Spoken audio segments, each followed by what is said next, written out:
Did you bring some fish? That is quite logical, Captain.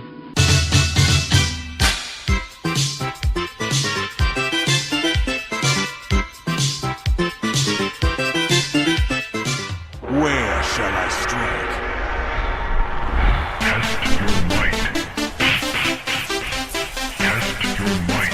Get it out! Get it out! Test your might. Test your might.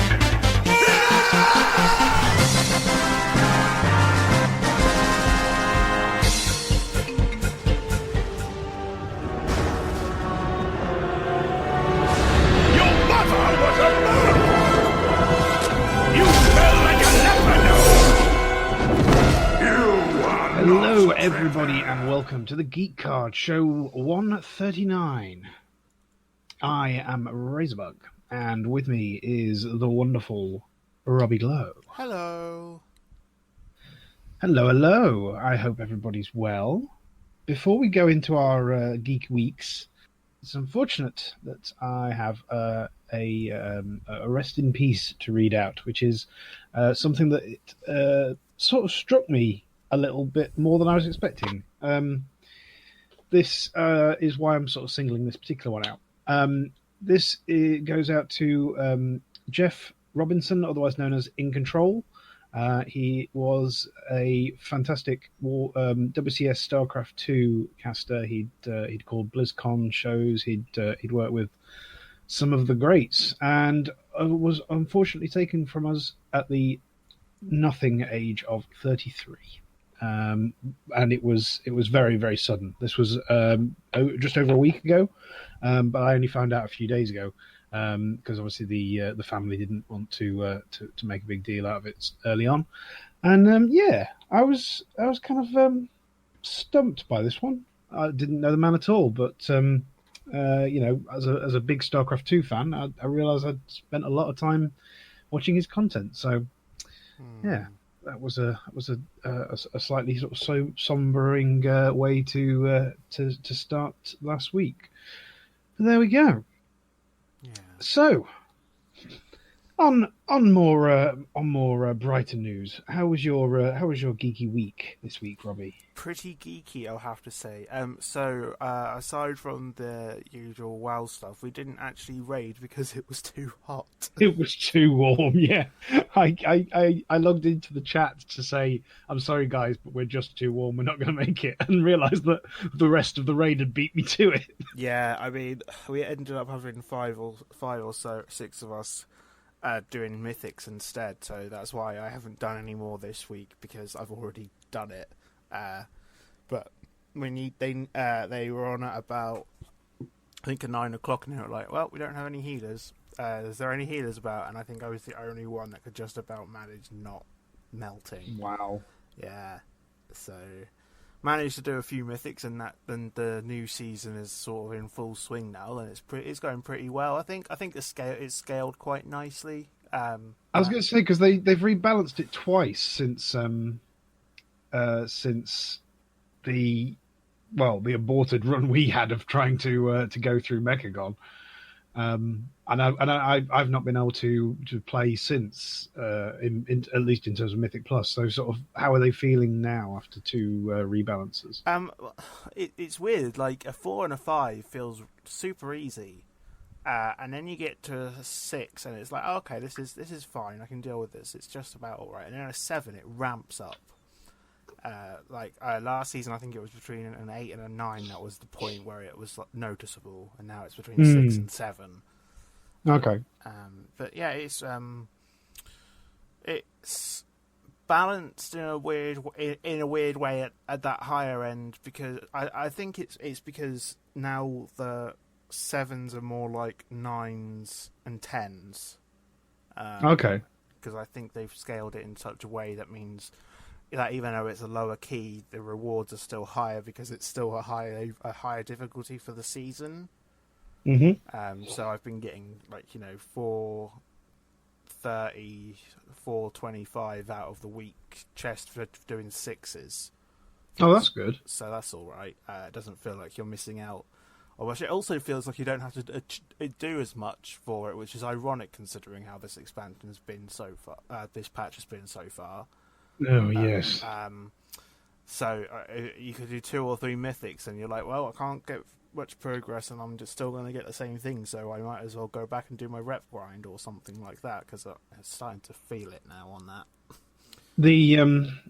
Except for the reputation, it's good to know that the benthic gear is not a be all and end all. Like you can get 430s from quite achievable mythic pluses. Because I was starting to get quite disheartened with the gearing.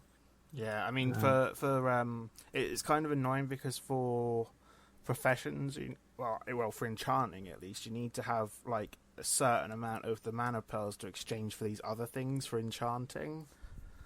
So you end up spending the mana pearls of the first lots anyway on these shard things just to get the profession quest for some more recipes.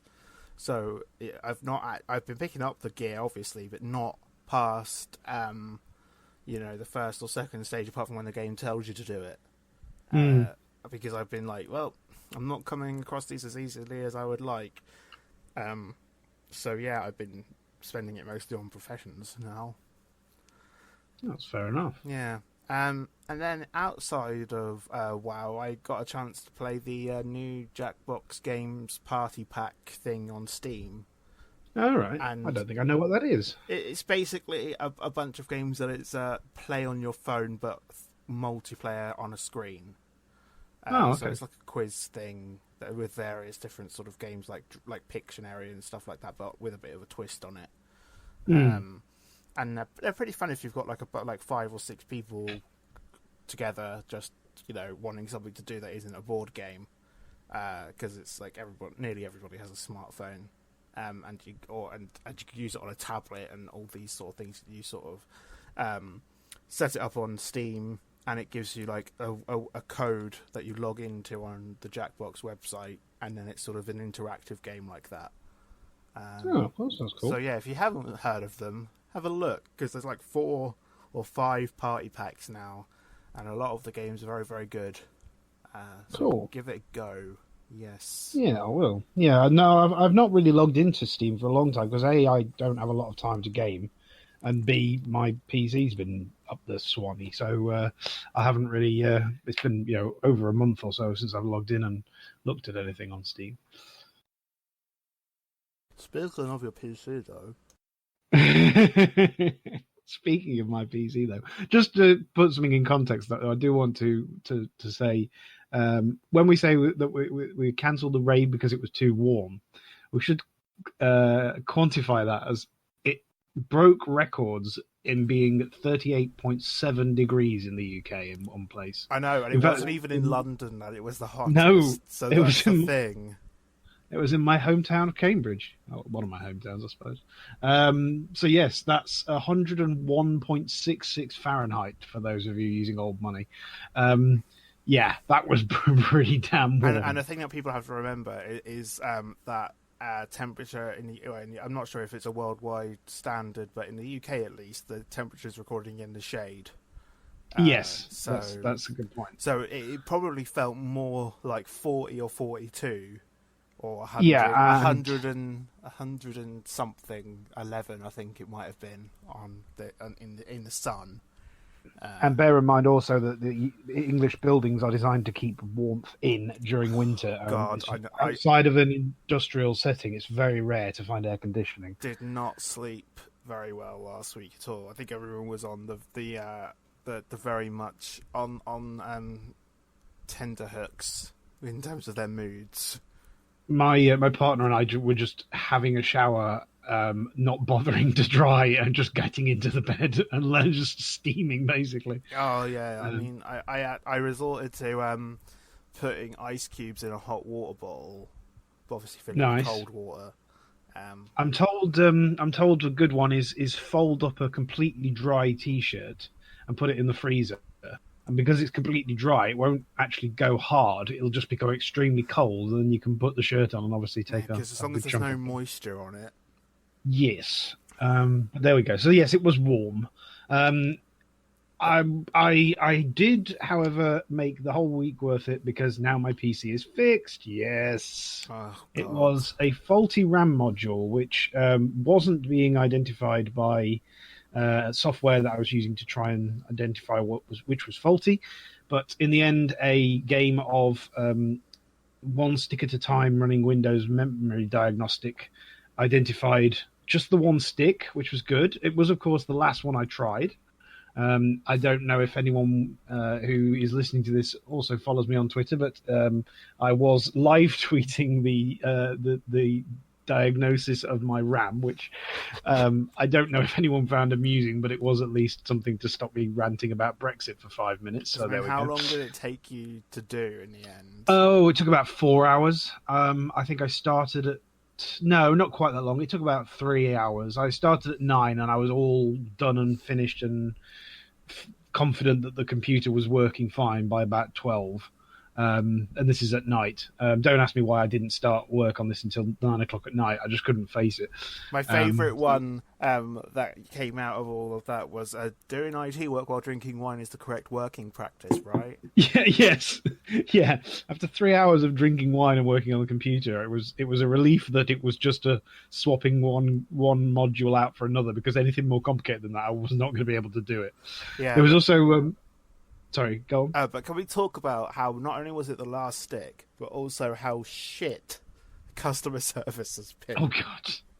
Yeah, I mean, I'm in two moods, because there was the person I've been dealing with recently has actually been very good. They've got a replacement out to me. They've followed up, making sure I was happy that I got things working. But this comes off the back of nearly a month of a customer service rep who just I assume it's a he going by the name, but they just had no interest in helping. They were giving standard cookie cutter answers to questions that I wasn't asking. They weren't answering the questions I was answering. When they finally sent out the replacement RAM, they only sent out 16 gigs of. Now, it was, the second representative was the one who said, well, look, if you can identify which of your modules is faulty, then you can use this just one or two of these 16 gig sticks to replace the damaged one. And if it is all of them, then we obviously will have to send it out more. But thankfully, like I said, it was just the one in the end. But it was annoying as well, because I wasn't sure that it wasn't the motherboard that was at fault. So when I had three of the 4 modules installed and I was doing a test and it was still coming out fine, I was starting to panic, like, oh, it's not the individual modules, it's the motherboard or something. But no, thankfully I've got 4 8 gig sticks, 32 gig of working RAM in my PC, and it's managed to be online, stable, playing WoW, listening to things, watching things for 2 days now, pretty much non-stop. So yeah, very happy. Everything seems to be back to normal, and I'm very much looking forward to getting back into WoW, because I've been doing the grinds on my Paladin, which has been fine, because the survivability when you're in tanking mode is great. So it doesn't matter if you pull half of Narjatar, which you end up inevitably doing anyway, because you can just battle through it. And that's been slow going, I guess. I acquired a bunch of benthic gear, and actually I'd acquired a bunch of those mana pearls more than I thought I was, because you get them like 2 or 4 at a time, and I'm thinking, oh, this is going to take forever to add up. But actually I had about 86 or something today when I came to use them. But I was having this conversation online with some of the WoW community, and I have been led to believe that the currency and the benthic gear were account bound, and so you could send both to your alts and gear them up. Yeah. And someone on Twitter said, no, it's there so that if you aren't 385 when you get into Narjatar, you can you get this gear because you need it to survive Narjatar.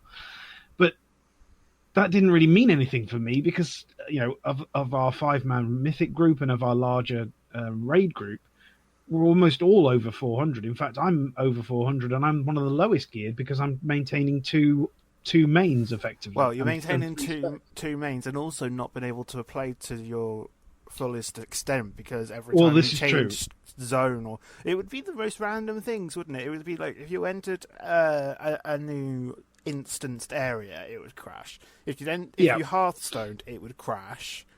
Yeah, if you tried to close the game, it would crash. What it was, and it also had, if raiding was particularly difficult, because what I was finding is the more I had open, the more of the good RAM I was using, which meant there was an increased chance of writing to the bad RAM and therefore crashing the game or crashing the whole computer. And so raiding was difficult because I had to have Discord open, obviously, for us to talk and do. I had to have the game open, which means the client was open. But I was finding I had to do things like kill all my Chrome tabs and things like that because I needed to conserve the memory.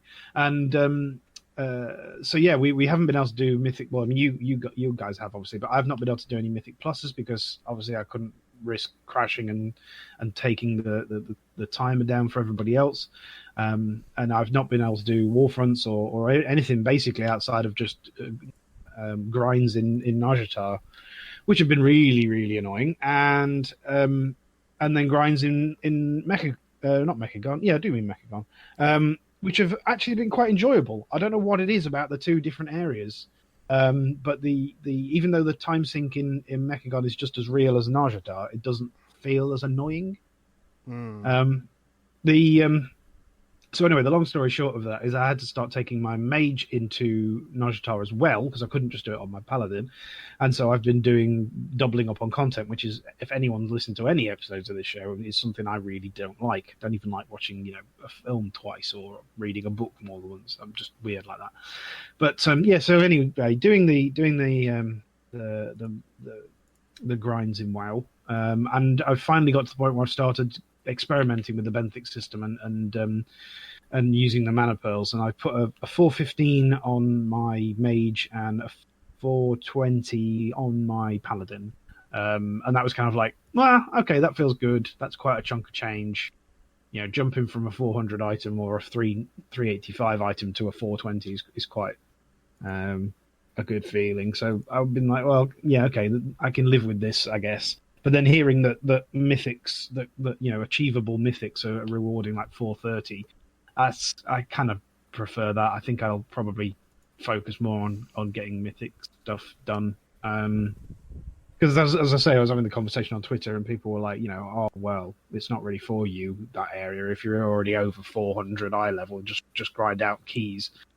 And I was like, well, yeah, I guess that is kind of true. But it's a symptom of actually, for once, being in a quote unquote totally casual, but actually doing bleeding edge raid content. I mean, the problem with it as well is that my eye level's now at 417, but say when I'm trying to get a key each week for guaranteed over a certain number, but then each week the chance of getting the item piece that you want goes down for the slot that you need it for. So sometimes the benthic is actually sometimes all right, because if you can guarantee that you can get a hand or a wrist piece and then just upgrade it to the level you want it to, that's fine.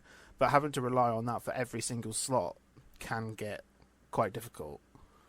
Have you tried the crafting system in Mechagon? With the repair robot. Yeah, the repair robot. Yeah.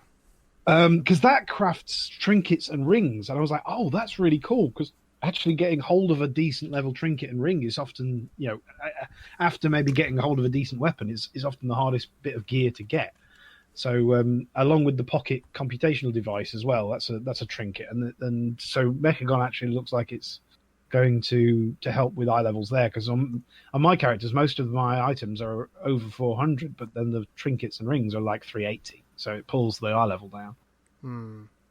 Yeah, it's an odd one, isn't it? Because they're trying to appeal for the people that are coming back after a while after the last patch sort of ground out. Yeah. Plus, like you say, you're basically running two mains, or you're running two characters for spec reasons. Yeah, I'm running a healer, a DPS, and a tanking spec, which I'm trying to keep high end on all of them. So that is an issue. I don't really worry too much about the tanking stuff at this point, because I tend to only fill in for for our other tanks if one of them's away. But I definitely need to keep the DPS and the healer spec as my focus. So. Yeah. Anyway, in non-WoW related news, I've had a couple of weeks where I don't think I've talked too much about Invisible Sun. This is the new off Kickstarter from the writer behind Numenera. Everyone is a wizard living in a magical world, sort of thing. We've actually started having quite a lot of fun with it. The system is making more sense. Leveling up is less linear than D&D. You can choose to level up aspects of your character or leave others behind if you want to play up one part of your character's side. So I've been increasingly making my warlock character, or goetic is technically what it's called, but it's basically a warlock as far as I can tell.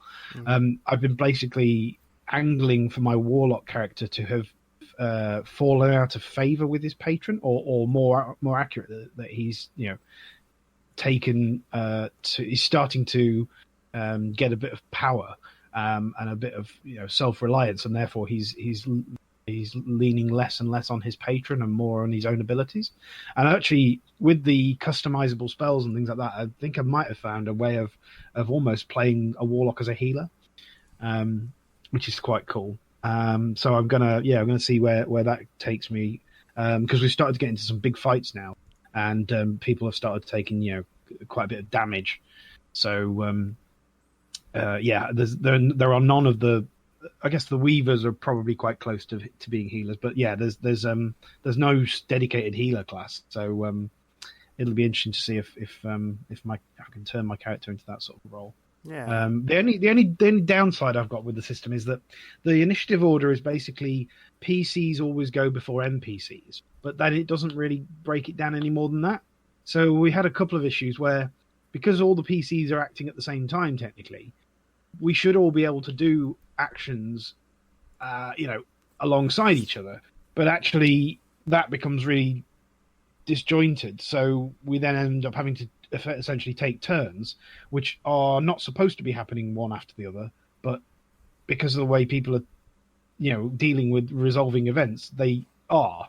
So at one point, several characters wanted to take consecutive actions, but we ended up sort of defaulting to thinking about them happening linearly because we're having to resolve the mechanics in order. And I kind of feel that that's a little bit of a patchy bit with the system, in that it kind of would benefit from having either rules explicitly saying that actions can be happening at the same time, or an actual initiative order.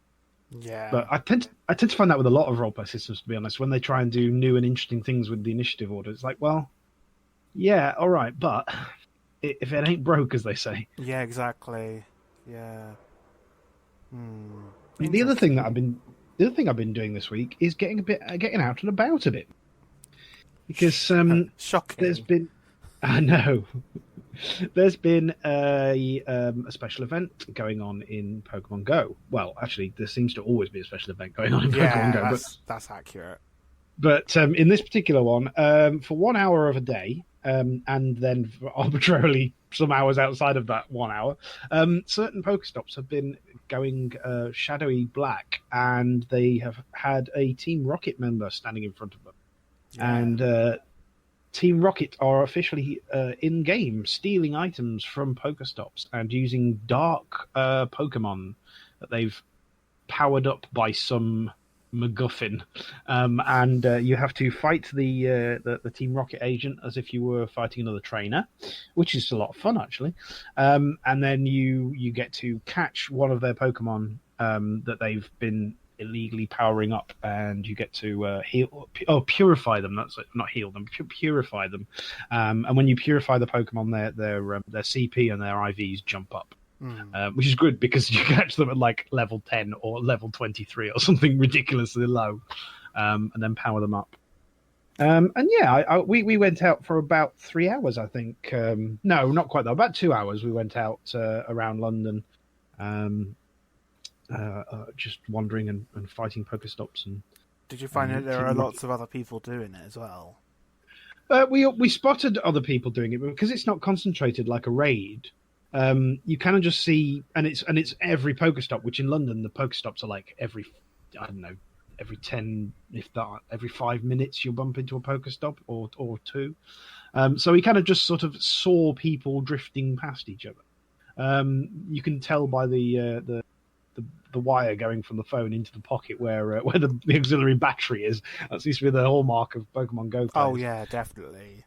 Amanda was out with her trainer tips hat on, and I've got a couple of Pokemon Go t-shirts that I wear, so we can sort of find other people playing. There's a WhatsApp group that for North London Pokemon Go players that's got quite a lot of people in it. So yeah, there are still people playing, and especially if you congregate around Arch, where there's two good gyms and it's fairly central location, you usually can always find some people playing there. You're generally guaranteed to get in one or two raids just from random people in the street. So yeah, it was good fun. I quite like the event. I like the use of the mechanic, and I've used up a lot of my revives and potions trying to battle Team Rocket. But yeah, it's good fun. You've got actual bag space. I have got bag space, yes. I'm usually out of bag space, but that's because I stockpile about 100 Ultra Balls at any one time. Yeah, fair. So, but they were very useful this time around because there was lots to catch. So yeah, it's been good. I've been enjoying it, and I'm enjoying the research quests side of things as well. I kind of wish this was how the state the game was in when it launched. I think it would have been an absolute phenomenon if it had been. But there we go. Hey ho! I remember the first day it came out in Australia. I sideloaded the app onto my Android phone and played it. And the servers were so buggy that no Pokemon turned up. So I just walked around North London completely lost. Oh god! for about an hour and then went home. So yeah, it's a wonder anyone's even still playing it. But there we go. Did you take part in the Team Rocket event? Or? Yeah, but funnily enough, I haven't actually found a Team Rocket member, even though the professor's adamant that they're about. Oh, so, like, no matter where I go, even if it's a stop or no matter what time of day it is, it's never a stop with a Rocket member in front of it. And I'm just like, you told me. Why would you lie to me? God damn it. We all know the professors in Pokemon are up to no good. I know. Plus, ours seems the one in Pokemon Go seems to be in an undeterminate location at all times. Well, he works in a glue factory, I've decided, because the only way. I mean, the amount of millions upon millions of people sending ratters and pidgeys to him. No, he works in a candy factory. It's called Candy. Don't forget. Oh, okay. It's a candy factory. He turns Pokemon into sweets. Yeah. And yeah, it's not good. But that's the terrifying face behind Pokemon Go. Yeah, I'm waiting for that article. Expose. Exactly. Actually, there was a funny piece of news that happened about an hour or so ago. So Blizzard posted a thing on their Twitter account saying, this is how to identify the symptoms of computers crashing because they're too hot, and what to look out for. And then about half an hour after they did that, Blizzard's servers went down for half an hour. Of course it did. Twitter went on a meltdown about oh, do you know your servers are down? I can't log in. Oh, do you know your servers are down? I can't log in. I got knocked out of the Battle.net launcher, and then it said, oh yeah, it's going to be an hour and 10 minutes before we reconnect. I was like, what is going on here? So I found that was very amusing. Yeah, wasn't that the thing that I was like, the tweet says something along the lines of just sitting next to your computer could give you a nice tan.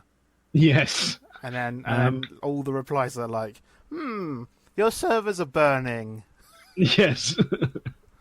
So, I mean, everything seems to be back up now, so it was a minor blip, but it was enough to make Twitter light up. I wouldn't be surprised if the temperature of the Twitter servers went up by a degree or two just from the amount of people telling Blizzard what it probably already knew and was running around like a headless chicken trying to fix. I mean, that's the thing. If you're having to tell them, they probably are aware of it. Yes. I imagine there's big alarms go off when login servers are down in Blizzard, or for that matter, any kind of server. No, I imagine actually that doesn't happen, and that what actually happens is every time someone tweets about it, an alarm goes off. Monitoring provided by Twitter. Yeah, I like it. Oh God, yeah. No. So there's only a couple of pieces of news this week. There's sort of plenty of things happening, but we've either already covered them earlier in the week, or they really don't translate well to an audio medium. Oh, There's a- all the other one I found was that it was all doom and gloom, and I'm just like, I'm not talking about it. Yes, we do try and vaguely stay unpolitical on this podcast, but it's getting extremely difficult when most of the English-speaking nations on the planet insist on quietly going into political meltdown. But there we go. That's enough said about that. Yep. On to happier things, and that is that your iPhone is listening to you having sexy times. Oh, good. I'm glad I don't have any of those. So this is the news story that follows on from Amazon and Google, both sort of stories like this, Yeah. in that the Google Assistant, the Siri part of your iPhone, your Apple Home device, etc., is listening to you when you haven't said "Hey Siri" or, in fact, said anything. In fact, there's reports of someone's zip fly being enough to activate the "Hey Siri." What? What? No. So yeah, there's an article from earlier in the year about the things that do set off the Hey Siri. It was done by UK's Secretary for Defence. Well, it was then Gavin Williamson. Given that the Night of the Long Knives has just happened in the English cabinet, I couldn't even tell you who our Defence Secretary is. Again, not going into politics. So yes, apparently Apple devices, Apple Watches, HomePods, etc., have frequent accidental Siri triggers that can last as long as 30 seconds. That's how long it listens to you if it doesn't then detect that you were speaking to it. Now, that's, as I mentioned, something that Google and Amazon have both had problems with in the past. But the interesting thing here is that Apple has been farming out its quality control for its audio assistant and its dictation software to third-party contractors, as in non-Apple workers, people who are just contracted in to basically compare what the request was versus what the answers Siri gave or what information Siri found out, etc. And in an article to The Guardian, which is a UK newspaper, some of the people contracted to work on this have been basically explaining that they're instructed to dismiss any false activations as technical problems, but they can often contain a lot of interesting information, such as private conversations. There was a case that. When the House of Parliament in the UK were talking about Syria, that this was triggering Siri to listen in on parliamentary business. They've had reports of listening to people doing drug deals, which is quite amusing. And yes, they've actually managed to listen in on people's sex life because they've triggered while they've been enjoying themselves. So this kind of thing is bad when you think about it, the fact that Apple employees might be hearing it, but that's covered by Apple's terms and services, surely. The one you definitely read through. Well, yes, there is that, but no, that's not even the case here. They're actually going out to third-party contractors, one of which is quoted to, again, the Guardian newspaper, saying, "There's not much vetting of who works there, and the amount of data that we're free to look at seems to be quite broad. It wouldn't be difficult to identify a person that you're listening to, especially with accidental triggers on names, addresses, and so on." That's not good. If you can identify, key thing here, especially for our non-EU listeners, is if you can identify someone based on the data, then it means it comes under GDPR, and that means that they have all sorts of rights about who can store it, how they can store it, if the person has given permission for someone to process data like that, etc., etc. The fines for breach of GDPR are huge because they're obviously deterrents. So yeah, this is this is really a big problem. Yeah, Apple's going to find themselves in a world of shit. Yeah, I mean, I thought it was bad that that it was happening for Amazon and Google, but at least they're keeping that data that they're accidentally recording in house. You know, you really don't want to be giving it out to third party contractors. No, I can't think why they'd be doing this. Well, the only reason that I can think of is the fact that this is cheaper than having people who work full time for Apple to listen in on this stuff. But yeah, that's. I was thinking it was more maybe to do with, like, you know, if you've downloaded an app and you've given it permission or something. I don't know. Like that. No, that was the thought that came to my head.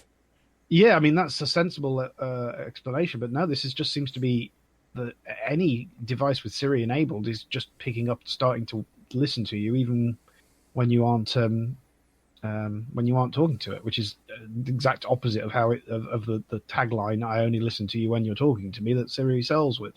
Yeah, I mean it's kind of terrifying. Yeah, especially, I mean, one thing that amused me though is like, what? I mean, if it's as much as a zip being opened that's enough to set off Siri, then I can kind of understand it. But what else are you doing in the bedroom that is triggering Siri to start listening to you? It was more the fact that, like, that things that are rights of, like, you know, between doctors and patients. That's the terrifying one in all of that. Oh yeah, I hadn't thought of that. Or you know, between lawyers and yeah, exactly. It's so, like, you know, patient confidentiality is a big thing that needs to be respected.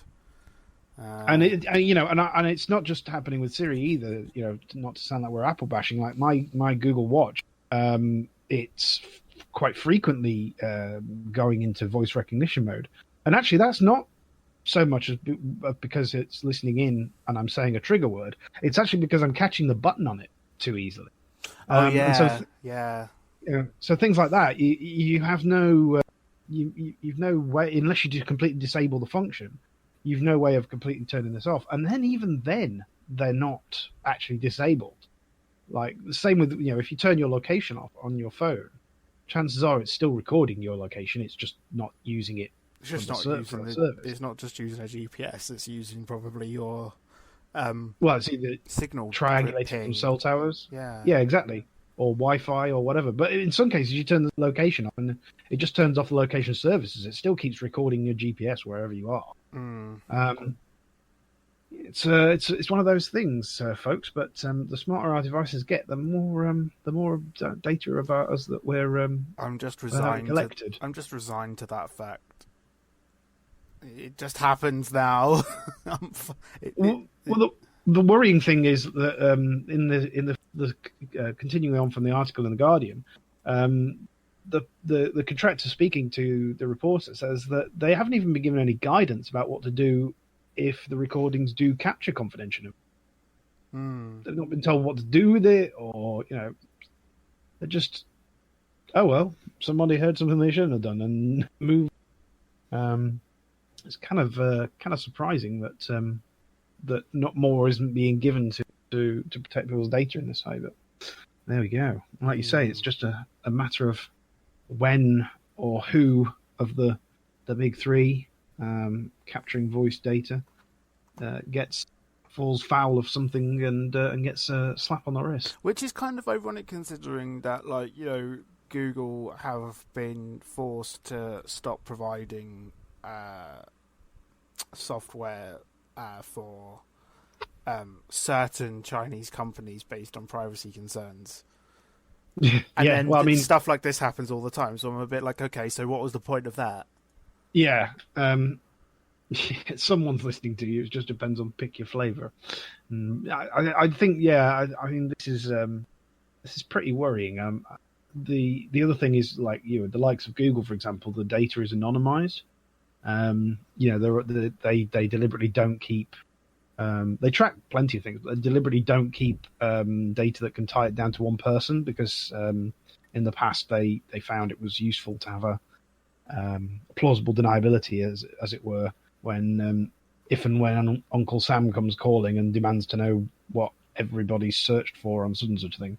But people like Facebook, for example, they don't do that. They quite happily sell identifiable data as their advertising. So, yeah, makes you wonder what exactly what's being listened in on and what's being done with it. Scary. So there you are. Maybe next time you slip into the bedroom with your partner of choice, leave the iPhones outside. Yeah. Downstairs. Out the way. Out the way. So that was that, and slightly more exciting and impressive news, and on a totally different subject. Have you seen the new trailer for the Mandarin? The Mandarin. What am I talking about? Doing the Mandalorian. The Mandalorian, even. That one, yeah. Not the other one. Not the other one, because that isn't the thing. So this is the first live-action TV show that's coming to Disney Plus' streaming service. And we've mentioned it. We've mentioned that it was a thing in the past, but we haven't actually gone into any details about it. Especially the fact that I didn't realize that it was got Jon Favreau on board as a writer, producer, and showrunner, which is kind of cool. I know he's obviously done a lot for other Disney products via Marvel, but this is the first time I've seen him do something on a Star Wars product. So the trailer in the show notes, which we'll link to, there's a trailer which is kind of a filmed at Comic-Con type thing. So it's not the best quality, but you can get a good feel for the film for the show. Sorry. One thing I was interested in is it's set 5 years after Return of the Jedi, which means it's a period of Star Wars history we've not really seen much of. But it's a period of history that was quite well documented in the now non-canon Star Wars Extended Universe books and comics and all that sort of thing. So it'll be interesting to see what they start, defining as canon in that period of time now. But it's also a period of time which is, the Empire is in decline but still in charge. The Jedi are still basically non-existent, and it's the closest as Star Wars gets to sort of post-apocalyptic world. It feels very Mad Max. It's a lot of hanging out in cantinas full of shady people and hives of scum and villainy and that sort of thing. I think it looks really impressive, and should be a lot of fun. It's a bit sort of, I don't know, what sort of first impressions did you have of this, Robbie? I'm quite impressed by it, but the thing that is kind of, and I get why they do it, but the whole it's going to be on an exclusive service that not very many people are going to want to get, is the thing that's gotten me. Because you keep hearing about it's going to be on the Disney Plus streaming service, and I'm like, but I don't want to buy it. No matter how good of a show you're going to put on there, I can't keep paying for more and more things. Especially with what is it called? The BBC and ITV thing that's come in that you're going to have to pay for as well. Is it BritBox or something? Something like that, yeah. And I'm just I can't be dealing with all this. It's too much. I haven't got that much disposable income to be able to do this. So basically, my response is, it looks great, but I won't be able to watch it. Yeah, we kind of came onto this when we were going over all of the the Marvel TV shows that are coming. Last show.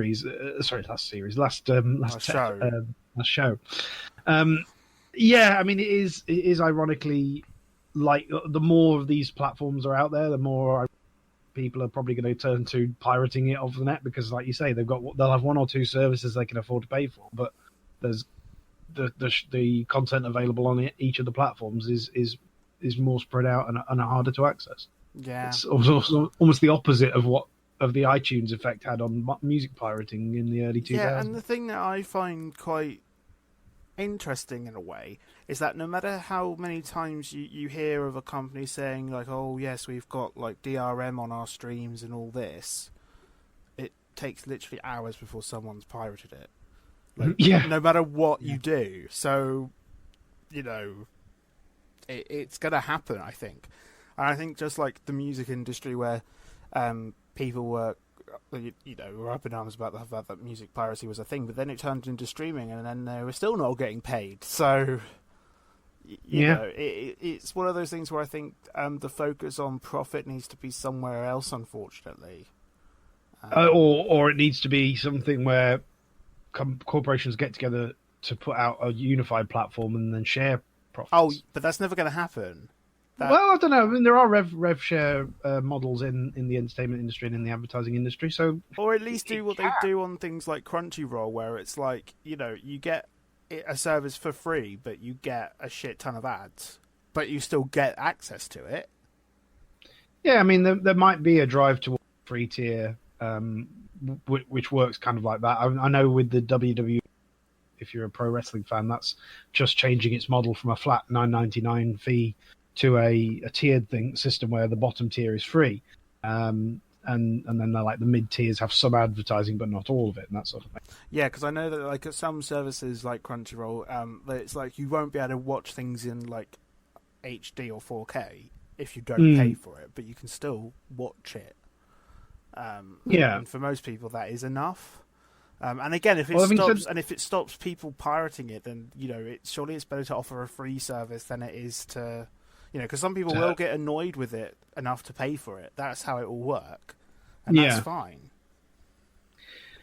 So, interestingly, Disney are coming out strong with this one. Not only is it produced by Jon Favreau, who's obviously been a huge part of the success of things like the Iron Man movies and the but the second half of the first season will be directed by rather famous, or a name that's becoming more and more famous these days, and I still can't properly pronounce it, Taika Waititi. He's starring as a voice of one of the droids in the show, but also he's going to be helming the second half of season 1, and that's just that's just the directors. The cast is equally up and coming stars. And it's it's quite the star-studded cast. So they're really going to town with this one. And obviously being being one of the first shows that's going to come onto the streaming service, I guess they kind of have to. But more importantly, are you going to be getting the Star Wars Mandalorian Lego? I suspect that if I don't, then my partner certainly will. Because that's the question everybody wants to know. Well, the local supermarket near to me is large enough that it has a toy section, and honestly, it's like a trap is placed right near the entrance, because either sides of the doors as you enter are just discounted Lego. It's like I really can't resist. I know. It's well, the thing that I find is more that I don't have the time to assemble the damn things, let alone. Because a couple of weeks ago, I was at a friend, and she was selling the first round of Lego Harry Potter stuff that she had. Unfortunately, when you have to remember that was probably about 15 years ago now that was a thing. And of course, 15 years ago, I was still a teenager. She was still a teenager. She didn't put it away in a box. No, she put it all in one huge box that we had to spend fucking 10 hours going through to get all the right bits for it. So, of course, I haven't got enough time to assemble Lego products. No. So, there we go. Check out the show notes and check out the trailer for The Mandalorian. Not the mandolin, because that would be silly. Or the Mandarin. Although it probably will be in Mandarin audio, so, you know. And the Mandarin is actually showing up as the bad guy for Shin. I want to say I can't remember the all Asian new superhero film coming out of Marvel next phase. We talked about it. We did. It's awesome. I can't remember what it's called. No, I can't remember anyone's names in things these days. To be fair, the way that I always assume with the way that we work in this show is that if we've already talked about it, it's no longer in our memory bank, so we don't need anything. Yeah, it does kind of get offloaded if it's not the specific theme of the show. So out of interest, just before we move on, I was just wondering if, like, not something that you've put in the notes, just off the top of your head, was there anything, no matter what subject, that you saw that made you absolutely laugh your head off this week? Just off the top of your head, whether it was on Twitter or it was on a news site, anything.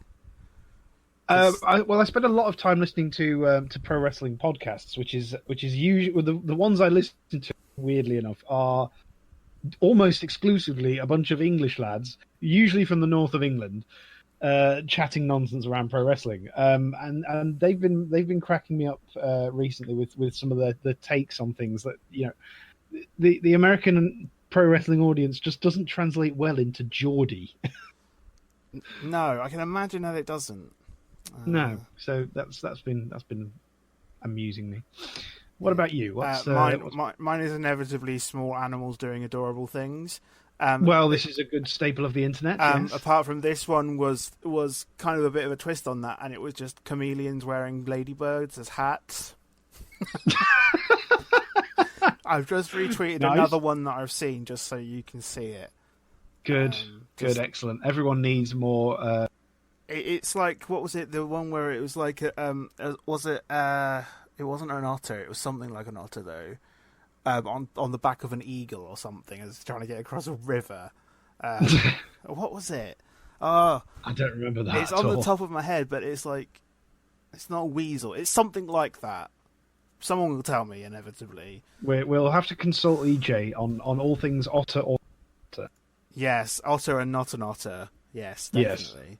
Yes. That's not an easy sentence to say. Otter and not an otter. Yes. Just sounds like not an otter, not an otter. Not an otter, nutter. Yes, not a nutter. So there you are. If you want to consult about all things otters, and probably also ponies and cats, you can over on our sister site on our network, which is Girls Gone WoW. If you want to join us for Wednesday night raidings, head over there, girlsgonewow.net/Discord, and you can get the Discord details for joining them and us. They and we are all part of the Voice of Geeks network. You can go over to vognetwork.com, all one word, and you can find amazing geek culture and popular culture and film, television, music, dance, video games, you name it, it's there. In some cases, dance and video games. Exactly. So head over to vognetwork.com for those. If you want to listen to the show a day earlier, you can listen to us on Thursdays at allws.vognetwork.com/the-geek-card. If you want to have a look at the show notes, we put those up raw with our primary Twitter feed. What am I talking about? Our primary RSS feed. That's thegeekcard.podbean.com. If this is the first time you're listening to us on Acast, we have just been listed as a podcast over there. You can find us at acast.com/geekcard. And otherwise, if you I better put that one in the notes. In the notes. And obviously, if you listen to us on Stitcher, now I was about to say iTunes, but you're not allowed to call it that anymore. Apparently, what? You have to call it Apple Podcasts, or they get annoyed at you. But it's on iTunes. Not anymore. iTunes is now Apple Podcasts. What? So yes, if you are listening to us on Stitcher, on Acast, on Apple Podcasts, that's a mouthful, then please do give us a thumbs up, a like, a subscribe, a 5-star rating, a review. Any of those good things, they all help us spread the geekery every weekery to the card-carrying audience. Speaking of which, please pass me your geek cards. There we are. Thank you. Excellent. And we will ink up the stamp. And all present and correct for one more week. Yay. If you want to get in touch and let us know what you thought about topics this week, or things we should cover in future, or things we've covered in past episodes, you can tweet us at TGC Show on Twitter. Yeah. Robbie, are you on the Twitter? I am. You can find me at Robbie_glow. And I am at RZBG, for I am allergic to vowels. It's true. And that will just about do us once more for this week. Goodbye. Bye.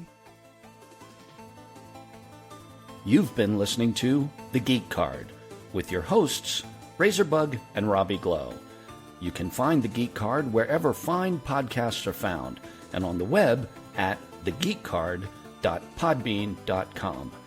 The Geek Card is a proud member of the Voice of Geeks network, where you can find other amazing podcasts like Orange Lounge Radio, Starboard Power Coupling, and Girls Gone WoW.